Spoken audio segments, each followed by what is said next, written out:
You can't hold me down. You can't hold me down. You can't hold me down. You can't hold me down. You can't hold me down. You can't hold me. This video I'm going to go over my first rental property that I bought. I had got this place in 2006 and I was 23 years old. But first, before I talk about this, I want to talk about what was going on in my life at this time, because it kind of adds to the kind of struggle of getting into real estate. This video isn't really to complain, it's mainly just to let you guys know some of the struggles of getting into landlording or rental properties, and maybe it'll help you get an idea of some of the struggles you might encounter, mostly if you're getting into it with very little or no money. So at 23, a few years before, I had just joined the Iowa National Guard. I joined so I could get college money, stuff like that.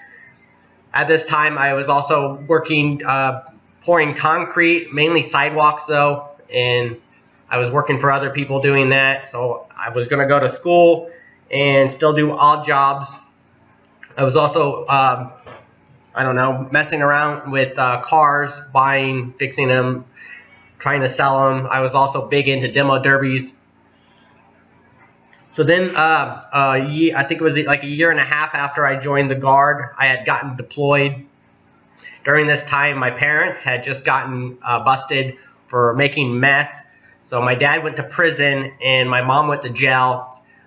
As I was deployed, I ended up bonding my mom out, and that's when I was really firm with them, saying, you know, they need to stop doing drugs.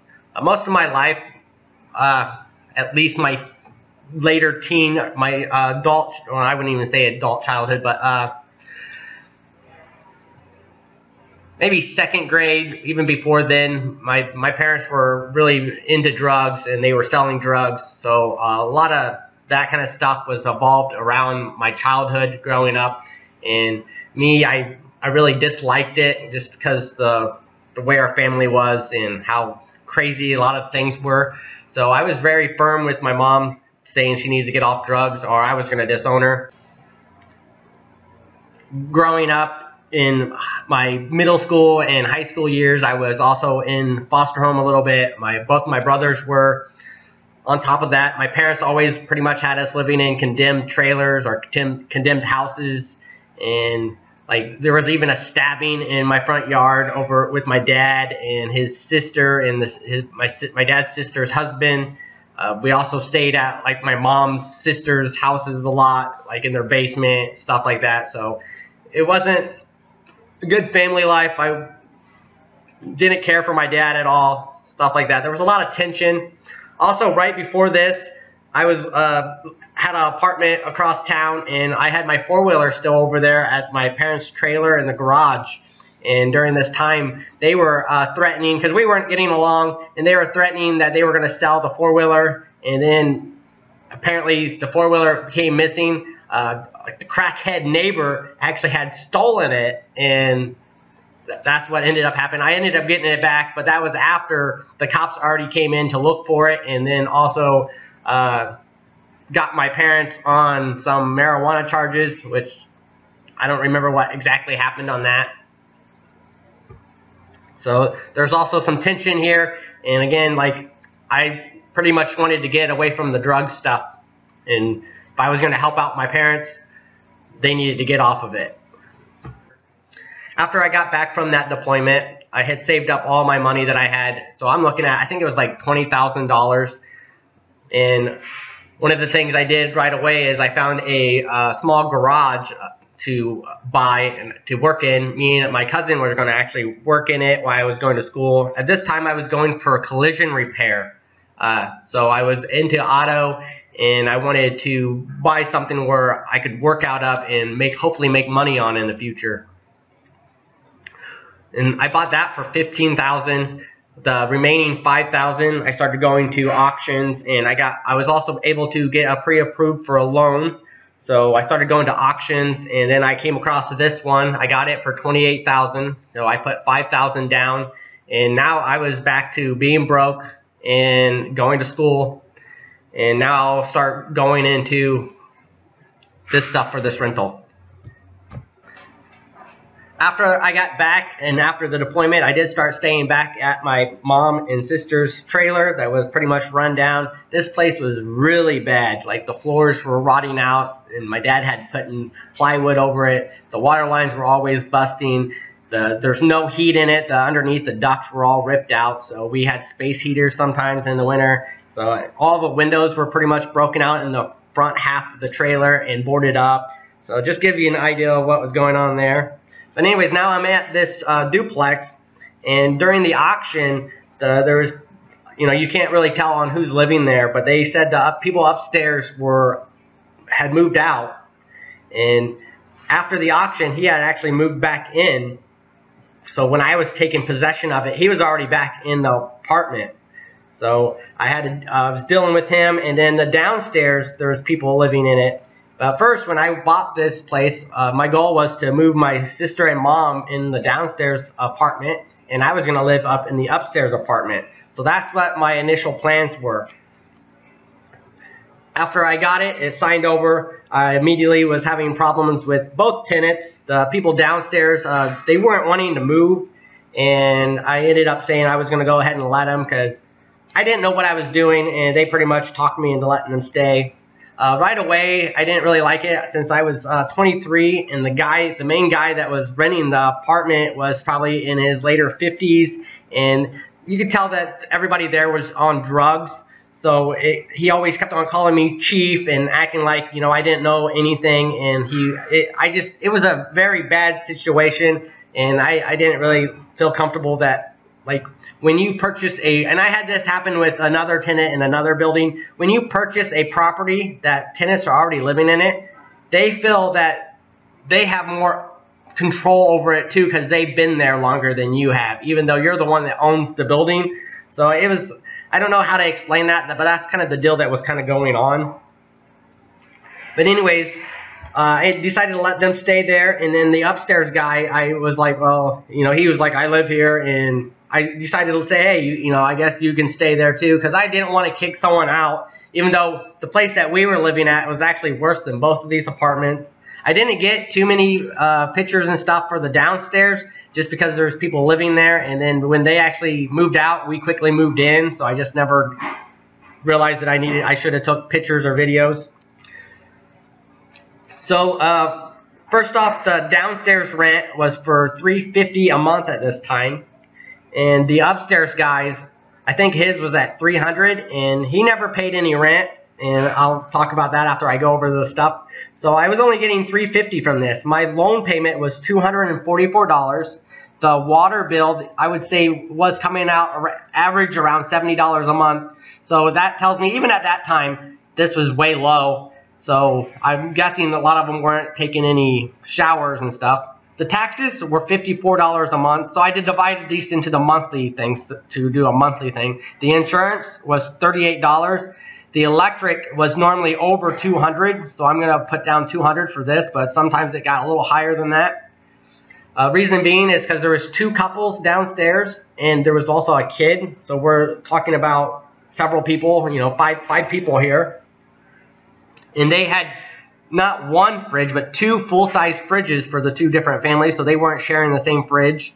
So that comes down to, I had $606 average, probably the low end, and the income rent was coming in at $350. So I was already at a $256 a month loss just to have this place. And 3 months went by with the upstairs guy, and he wasn't paying any rent, and he finally just told me that he wasn't going to pay rent and that I needed to evict him. So I've never dealt with this kind of stuff, so I tried to go to a lawyer. Once I got to the lawyer's office, he kept on pretty much not providing me with any details. He pretty much was telling me, because I was telling him I was going to turn off his electric and stuff like that, and he was saying, well, you could get sued for that, blah, blah, blah. And he was pretty much not informing me anything that I needed to do. He pretty much just said, it depends on each individual case, blah, blah, blah. Pretty much he didn't help me at all other than, I needed to evict him. And so I did, and that ended up being like $150 is what I was charged. I think I was up there in his office probably not even longer than 10 minutes. So at $150 to talk to a lawyer, I decided that most of the stuff I wasn't going to. If I could do it over again, I would have just turned off his electric. Yeah, I could have got sued, but the thing is that he owed rent. He wasn't getting it. I didn't. I just wanted him out. So I think I would have been fine. But anyways, I did end up evicting him. It was like $68 to take him to court and small claims. Even though with small claims, most of the people that you're going to be evicting, you're never going to get small claims. A lot of times, they're the ones that don't have jobs and they're living off government things, or they're on SSI, stuff like that. There's tons of things with some of these people that you can't go after small claims. So I've over the years, I've done several small claims, and I have never had one be paid yet. So what I've been trying to do is not get those tenants in my places, is what I've been trying to work on. All right, let's go to the next thing. So anyways, right away, I was having also problems not only with the tenants, but the building itself. This duplex needed a lot of work, and I could clearly see why the people that sold it were selling it. The roof was leaking. You can see up in this picture right here. And then the front porch was leaking. And the pictures I have now, I've already put some rubber on the porch and already started ripping off. The porch was all rotted and all the railing was already rotted. So I started fixing that up. The electric, I was having a lot of problems with the electric. It was all ran off of this meter, and both duplexes were off of that. So we're talking about a few fuses. And so we were always having fuses pop, and the tenants were also complaining about stuff in their apartment. The water heater needed replaced. There's railing broken. I mean, there's just a list of different stuff that needed done here. So since the biggest hit was the electric, I clearly wanted to get the electric split and get the electric in their own name. So during this time, I jumped in and started getting this electric fixed. And then I realized I was going to have some more problems. I also hired my brother to come and help me with electric. And he kept on telling me that he wanted to just help. And I knew right away that I needed to pay him. And this will be another topic. I'll make another video on just this kind of stuff. But eventually, he was looking at it that he wanted to do some of the work and be ownership of it, is how in his head, or that I owed him. But anyways, I ended up paying him $700 to also help me split the, and he just ran the outside, from the pole pretty much into the house to the meter. And that was actually all he did on the electric. I pretty much ran everything else. During this time, the tenant downstairs started complaining about a TV that went bad. And instead of arguing with him and stuff, I just took off $100 rent for him. And then like 2 days later, he started saying that the computers in the house, there was like 4 computers in the house, and one of the computers also had fried or stopped working. And I finally got into it with him, saying that I'm not going to be responsible for this stuff. I'm here trying to fix this stuff. I'm not going to be responsible for any personal stuff. And at this time, I would rather have them leave, and I pretty much asked him to leave. He was very upset, but they ended up moving out, and then I moved my mom and sister in, and I also had the guy upstairs finally evicted, got him out, and I moved upstairs. Then during this time now, I think this all happened in about 3 or 4 months, and then I also decided to take a job with the Army out in San Diego, and we were out there helping build the border fence. And then I went out there for a few months. I think it was like 7 months, and then my unit quickly got deployed again. So we only were home for a year, and our guard unit got deployed again to Iraq. And so I came back, and at that time, the roof upstairs that was leaking. So I was home for like two weeks before the deployment from when I came to California. And at this time, I had called around, tried to get some bids on the roof, and the cheapest one came back at like $6 grand, and at that time I only had, I think it was like $5 grand saved up, and I called and see if I could do a payment of like $4 grand and give them $2 grand in the following months, because then I would have been able to get that again, being in the service. And no one called me back, so this is when I jumped up there. I decided I was going to do this roof again, so I put this Ondura on it. And this is over, I mean, this has been 2007 is when I put this roof on, and it still looks new. But this is really when I got into really pushing myself to do everything myself because I didn't have the money to pay for other people coming in and doing this stuff. So I really pushed myself to start really doing the DIY stuff, because if it didn't get done, I mean, then I'd be the slumlord where I'm renting out apartments and I don't have any money to fix it because I'm just getting into it. I don't have the assets and the means to really do anything.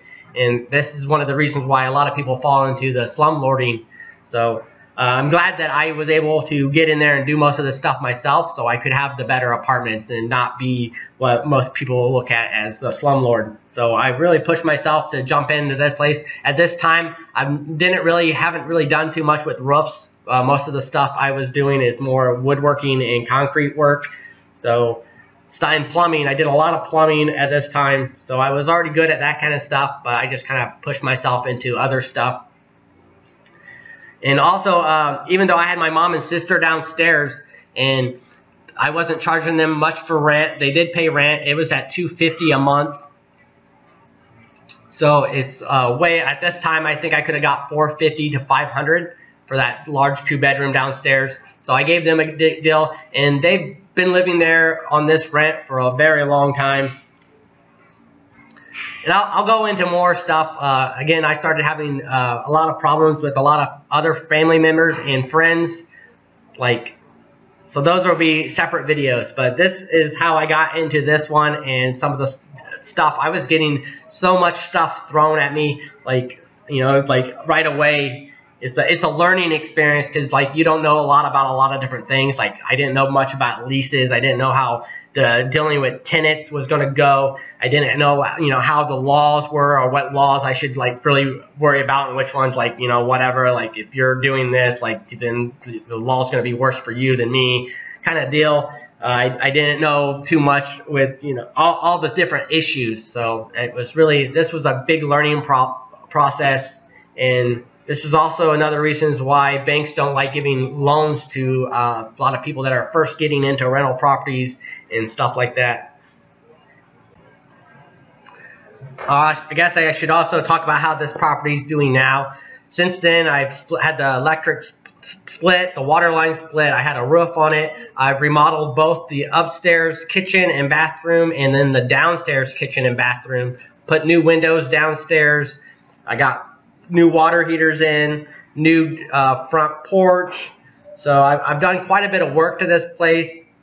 Over the years, I also had moved my younger brother upstairs and rented it to him very cheap and had a lot of problems with my younger brother. So I'll talk about that in another thing. But now, finally, now that it's all remodeled and stuff, the downstairs rents for $600 and the upstairs actually is renting for $450, and the upstairs rent could actually be increased, except for they've been there for a while and I just haven't never raised any rent. So now this place is finally cash flowing. I also, over the years, had made I made a couple extra payments, so I had it paid off early. So I do have this place paid off, so now I don't have a loan payment. So this is where this stuff really benefits. Again, in the very beginning, it's a struggle when you're strapped for cash, you don't have cash, and then everything's coming at you at once and you have to come up with it. But if you hold on to it, you start to slowly, the little money that you can get, you really have to sacrifice and not spend it on yourself when you're working hard. And you got to take that little bit of money and put it towards this stuff, because in the future, when you start getting everything fixed, everything taken care of, and learning how to take care of it and dealing with everything, the money starts coming back. It does come back slower. For a lot of people, it might not be worth it, but in the long run, mostly when you're looking at your retirement, stuff like that, I think it's worth it. I'm happy I still bought this place, and this ended up being a great learning. I wouldn't say great, but it was definitely a learning experience, and it really taught me a lot on how I see how people will change, not only change towards you, their actions, the way they talk, the way they look at you changes a lot. So, I don't know, I had the most problems probably with this one duplex.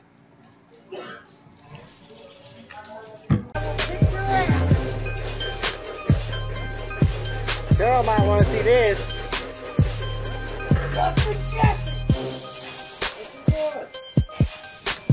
gonna get his ass fucked. That's the boy goes. You're gonna get your ass whooped.